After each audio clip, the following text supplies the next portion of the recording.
Hi everyone, and welcome to another lecture. Today we will be talking about multivariable integration and how we can evaluate this in Mathematica. So for example 1, I have taken a function f of xy as x square plus y square, and I want to integrate this over the region where x square plus y square is less than 1. So how can we do it in Mathematica? So if you just use this condition, you can immediately find the limits for x and y. So first we have to type integrate. We have to type our function, that is x squared plus y squared, and then we have to specify the limits for both x and y. So if you do this,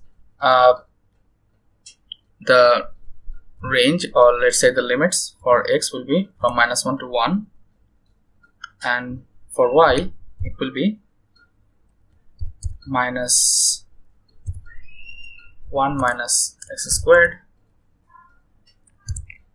to the power half, that is the square root of this 1 minus x squared, and the upper limit is similar to this, but there is not a minus sign.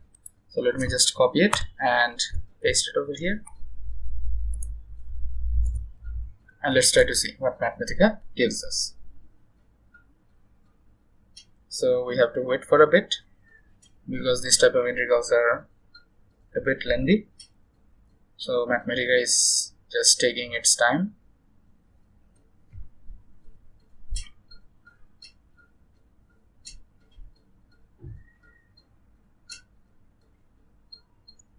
There you can see it's a very nice result, that is pi by 2, and we are done with the evaluation of the integration. But as you know from the multivariable calculus course or multivariable calculus theory, that this integral actually represents a region's volume, and this x square plus y square will be a surface, and on the xy surface there will be a condition that will bound a circle like thing, and you are actually calculating the volume of this. So how can we see that in Mathematica? So the second part will be a visualization. To do that, first we need to type plot 3D, because we are plotting this x squared plus y squared,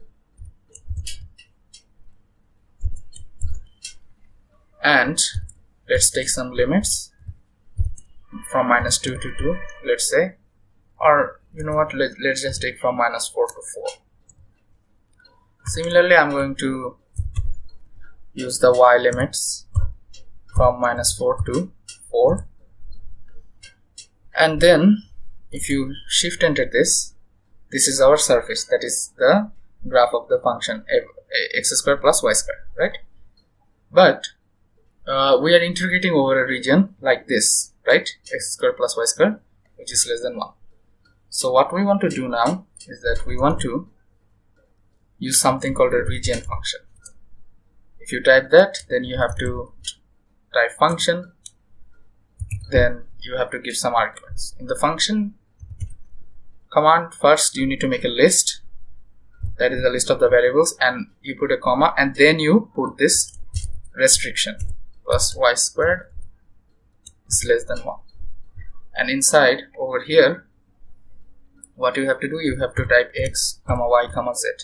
The reason is because you are taking this whole function, that is the graph you saw a bit earlier, and then you are restricting some part of the graph under this region. So let's run it now, and as you can see, this is our region of interest. And to see the volume, in fact this is the top of the three-dimensional object that we are calculating, that is the volume of the three-dimensional object. To see that, we need to fill the xy plane, right? To do that, what you need to do, you have to type fill, and there is a suggestion called filling. If you do that, if you just use this bottom thing, you can see that it has filled up the volume enclosed by this gap. This is the top view, and if you rotate it a bit, this is the bottom. And as you can see, this is has a default color, so if you want to change the color, what you need to do, you need to type again filling, and you can see something called a filling style, which is a similar command to plot style. So here you can just type, let's say I want to have a light blue.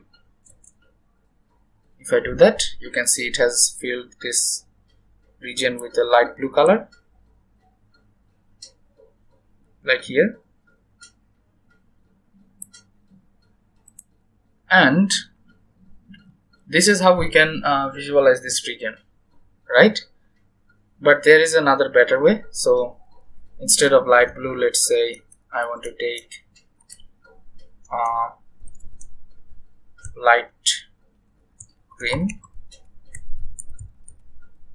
and I want to have the opacity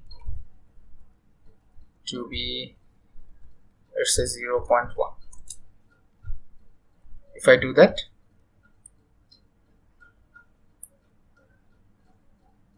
you can see that this is now a bit clear because we changed the opacity.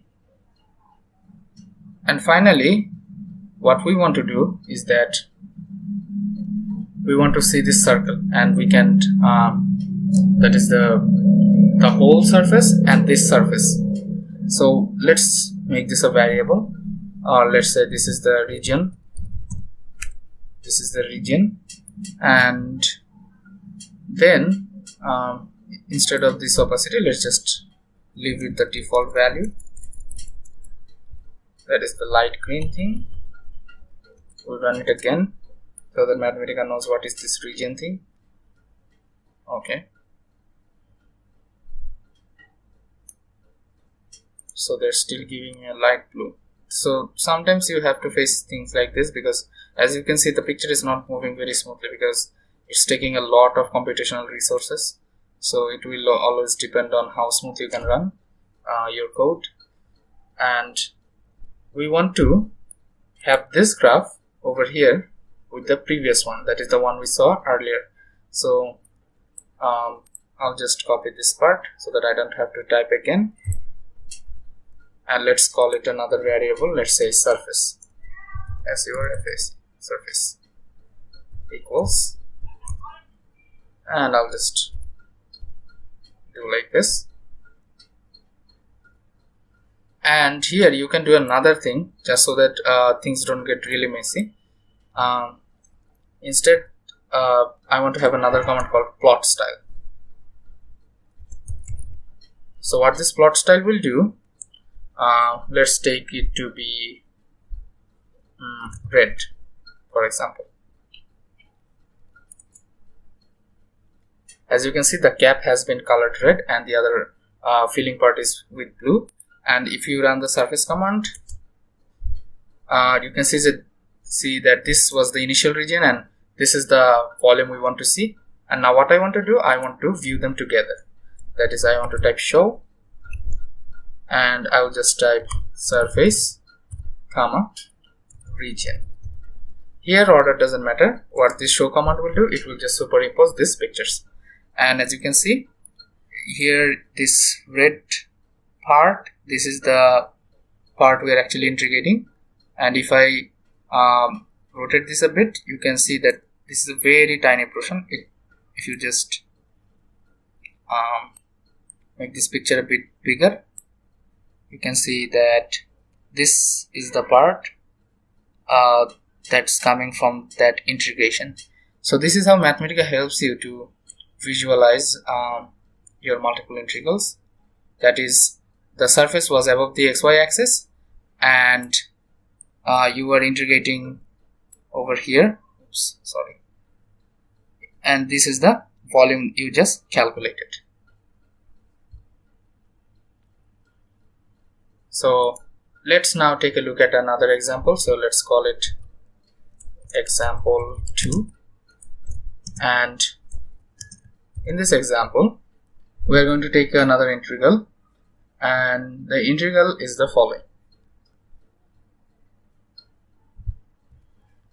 For that integral, we have a function f of xy as 4xy minus y cube, and we have the region bounded by y equals to x to the power half, that is the square root of x, and y equals to x cube. So this is the thing we want to solve.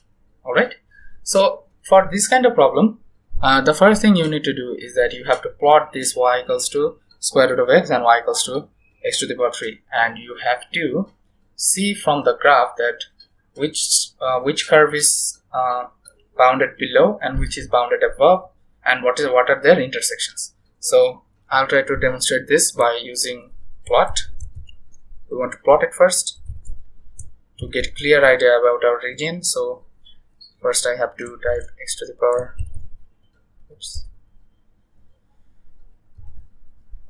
x to the power 1/2 comma x to the power 3,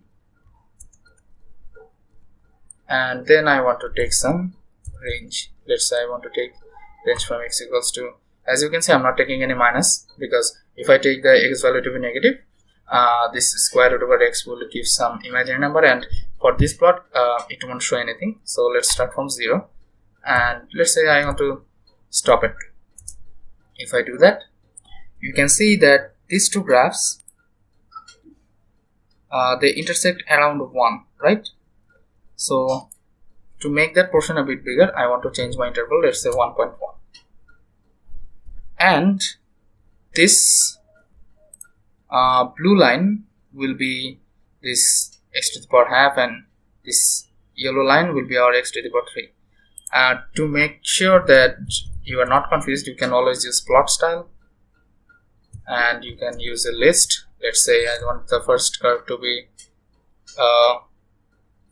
I want the first curve to be in blue color, so just type blue, and the second curve to be in red color, so type red.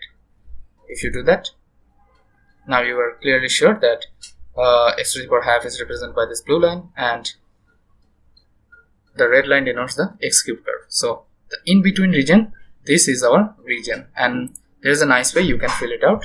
To do that, you just need to type filling, and when you do this filling, don't use any of this because it won't work. You will either see that all of them are filled or none of them are filled. For example, if I just use this axis option, see what you get.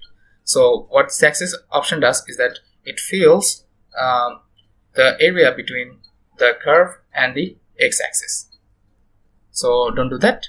To get our desired result, what we can do, we can take our the second curve, that is x cube, and so that's why we will type 2, and this 2, after this 2 we want to type another arrow, and then what we want to do, we put curly braces and another curly braces, and then we'll go to 1, and after that we want to type, let's say, light green. Where is light green? You just type light green. So this light green, and for the other option you will type none. And first let's see what happens, and then I'll explain. Okay, for some weird reason I'm not getting this light green thing, so let's just type green. There you go. So what is happening here is that when you type filling and you give a number, for example, there are two curves over here, this first one and this second one. So I'm saying that Mathematica, take the second curve first, start filling up to the curve 1, and the color will be green, and here there will be none. So what is happening is that it starts from curve 2, that is x cube, and starts filling things with green color, and for curve 1, that is above curve 1, it gives nothing. That's why you have typed none, and instead let's type red. Now let's see what happens.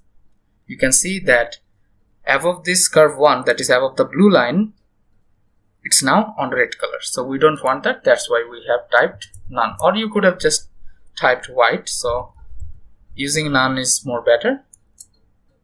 So this is our region, and from here you can see that they intersect at point 0 and they intersect at point 1.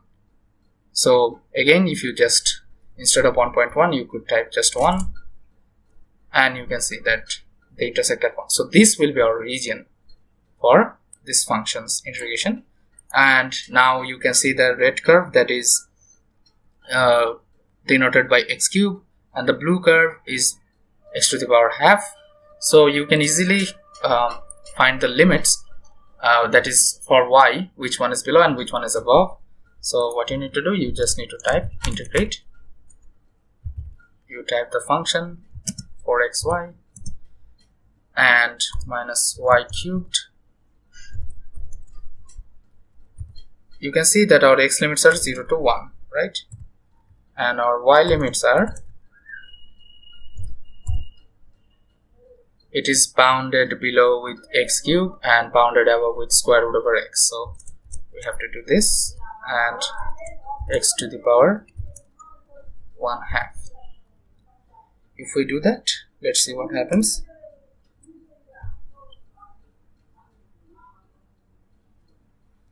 And we have our result, but as you can see, I made a mistake because I didn't specify that x and y are separate variables. That is, either I could use the multiplication symbol or I need to put some space. So let's run it again, and this is our result. So this is how you can easily evaluate these double integrals, and this will be it for today, and I'll see you guys in the next lecture. Thank you.